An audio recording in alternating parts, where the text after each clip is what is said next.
بسم اللہ الرحمن الرحیم۔ آج کی کلاس میں ہم نے جملہ اسمیہ کو سوالیہ اور منفی بنانے کا طریقہ سیکھنا ہے۔ عام طور پہ جملہ اسمیہ کو سوالیہ بنانے کے لیے حل یا آ لگتا ہے۔ مثلا طلحہ تو شاعر، طلحہ شاعر ہے۔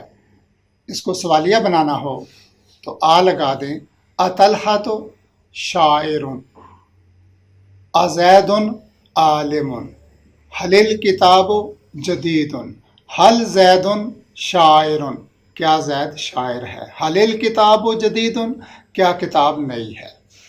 تو اس طرح ہم نے جملے کو سوالیہ بنا لیا، اور اگر ہم نے جملے کو منفی بنانا ہو تو اس پہ لیسا لگا دیں یا ما لگا دیں۔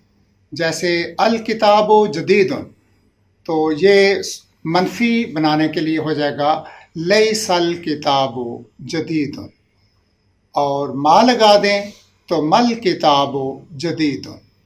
لیکن اس طرح کا جملہ عام طور پہ مستعمل نہیں ہے۔ عام طریقہ کار یہ ہے کہ ما یا لیسا کے بعد خبر کو بے لگا دیتے ہیں، بازر بے، اور بازر بے جو ہے یہ حرف جر ہے، تو اس کے بعد خبر جو ہے وہ جری حالت میں آ جاتی ہے۔